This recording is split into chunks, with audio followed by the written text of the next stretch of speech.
مفتی صاحب، کیونکہ ماشاءاللہ آپ کو تفسیر قرآن پر بہت عبور حاصل ہے، ماشاءاللہ اللہ تعالیٰ نے آپ کو اس پر علم بھی عطا کیا ہے، تو اگر اس چیز پر آپ روشنی ڈال دیجئے کہ قرآن کریم کی جو آخری آیات ہے، اگر میں غلط ہوں تو میری تصحیح کیجئے گا، کہ آج ہم نے تم پر دین مکمل کر دیا اور تم پر اپنی نعمت تمام کر دی، یعنی ایک انعام قرار دیا گیا مسلمانوں کے لیے اس کتاب کو.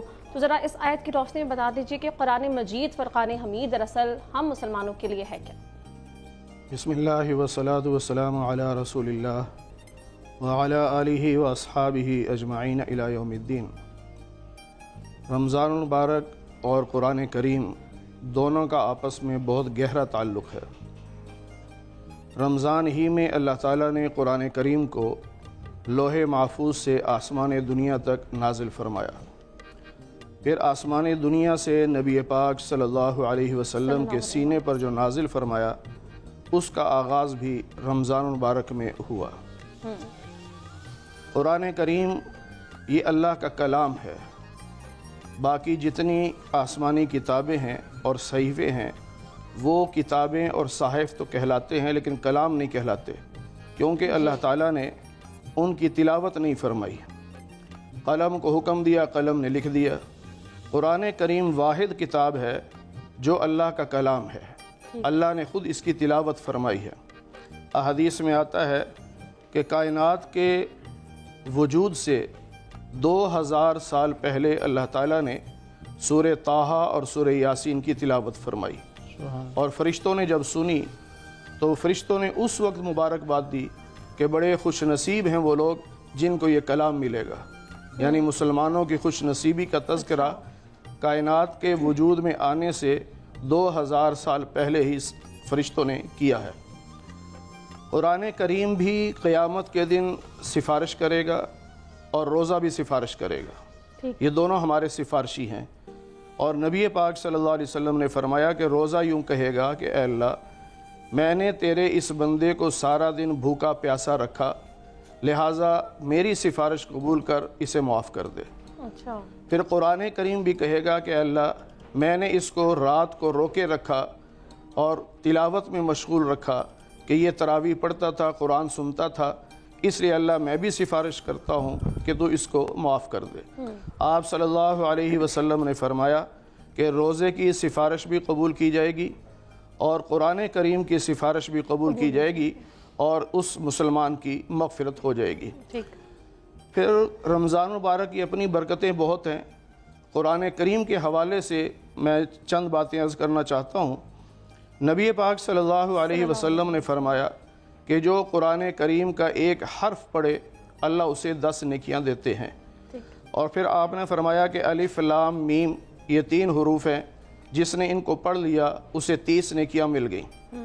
اب یہاں ایک بڑا اہم یوں سمجھیے کہ مسئلہ ہے کہ اس دور میں بعض لوگ ایسے ہیں جو یہ کہتے ہیں کہ قرآن کریم کو اگر بغیر ترجمے کے پڑھیں تو اس کا کوئی فائدہ نہیں ہے.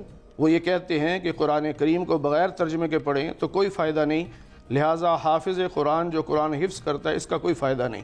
وہ یہ کہتے ہیں. ہم ان سے پھر یہ سوال کرتے ہیں کہ ہمیں سمجھائیے کہ نبی پاک صلی اللہ علیہ وسلم نے جن 3 حروف کی مثال دی ہے کہ ان 3 حروف کے پڑھنے پر 30 نیکیاں ملتی ہیں، ان 3 حروف کا ترجمہ کیا ہے؟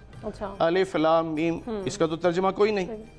تو پھر اس کا مطلب یہ ہوا کہ نبی پاک صلی اللہ علیہ وسلم نے 1400 سال پہلے بتا دیا تھا کہ ایسے لوگ بھی آئیں گے جو کہیں گے کہ بغیر ترجمے کے پڑھنے کا فائدہ کوئی نہیں.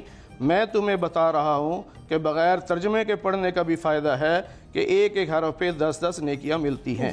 پھر اسی حدیث پاک کی وضاحت سیدنا علی المرتضیٰ رضی اللہ تعالی عنہ نے فرمایا کہ یہ جو 10 نیکیاں ملتی ہیں یہ اس صورت میں ہے جب بے وضو پڑھے. یعنی وضو نہیں ہے لیکن قرآن کریم کو ہاتھ بھی نہیں لگا رہا. جس طرح ہم اب بیٹھے ہوئے ہیں، ہم نے قرآن کریم کی آیات پڑھی ہیں تو ایک ایک حرف پر 10 نیکیاں ہیں، اور اگر باوضو ہوں تو پھر ایک حرف پر 25 نیکیاں ہیں، اور اگر نماز میں بیٹھ کر پڑھیں تو پھر ایک حرف پہ 50 نیکیاں ہیں. نماز میں کھڑے ہو کر پڑھیں تو ایک حرف پہ 100 نیکیاں ہیں. اور یہ روٹین ہے رمضان سے ہٹ کر. رمضان المبارک میں ہر نیکی 70 گنا بڑھا دی جاتی ہے. تو اب رمضان المبارک میں جب قرآن کریم کی تلاوت کی جاتی ہے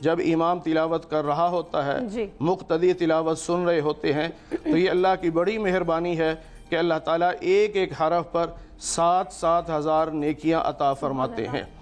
یہ بہت بڑی خوش نصیبی، اس لیے قرآن اور رمضان دونوں کا بہت گہرا تعلق ہے، بہت گہرا آپس میں تعلق بھی ہے، اور امت مسلمہ کے لیے دونوں ہی بہت انعام انعام ہیں۔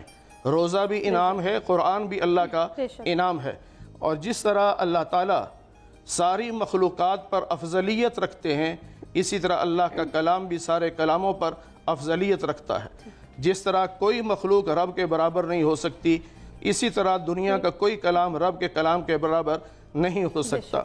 اور بات اسی پہ ختم نہیں ہوتی کہ اللہ تعالیٰ نے تلاوت فرما دی، پھر قرآن کریم نازل فرما دیا، بلکہ اس سے آگے چلیں، جنت میں جب سارے جنتی پہنچ جائیں گے، اس وقت اللہ تعالیٰ جنتیوں سے فرمائیں گے کہ مانگو کیا مانگتے ہو۔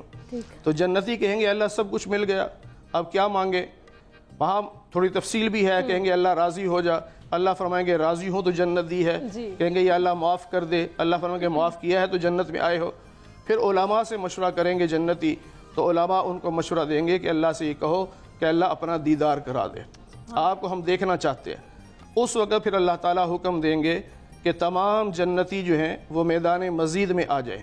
جنت میں ایک میدان ہے، اس کا نام میدان مزید ہے، وہاں کی ہر چیز سفید ہے، اور وہاں پر کرسیاں لگی ہوئی ہوں گی، ہر جنتی اپنی اپنی کرسی پہ جا کے بیٹھے گا، لیکن وہاں صرف مرد ہوں گے، عورتیں نہیں ہوں گی۔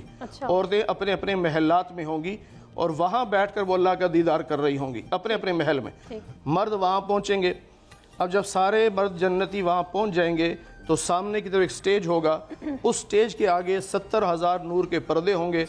اللہ تعالیٰ جنت کا جو داروغہ ہے، سپریڈنٹ جو فرشتوں کا ہے، اس کا نام ہے رضوان۔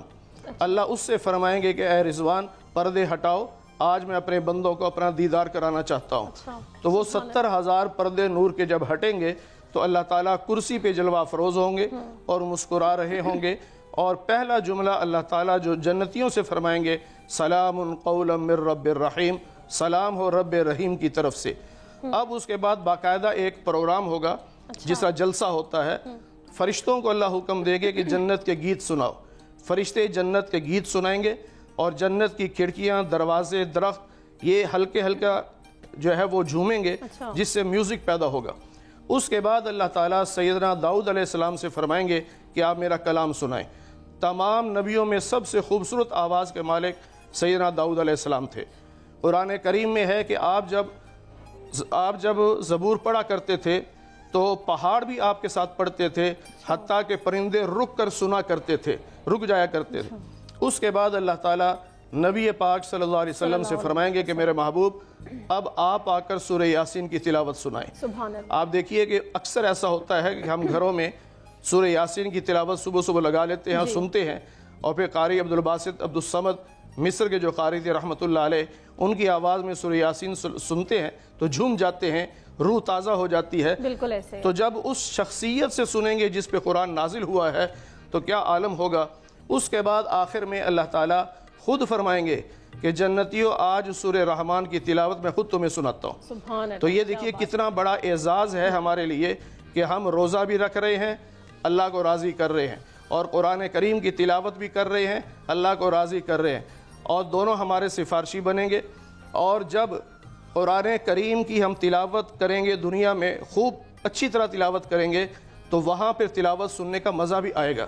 جو فن کا ماہر ہوتا ہے نا، اس کو پتہ چلتا ہے کہ یہ آدمی کس انداز سے کلام پڑھ رہا ہے۔ تو جب مسلمان اس فن کا ماہر ہوگا کہ قرآن کو کیسے پڑھنا ہے، اس کے مخارج کیسے ہیں، تلفظ کیسے ہیں، اس کی قراءات کیسی ہیں، تو دنیا میں جب اس نے مشقیں کی ہوں گی، جب وہ نبی کی زبان سے سنے گا اور اللہ کی زبان سے سنے گا تو اس کا لطف ہی دوبالا ہو جائے گا۔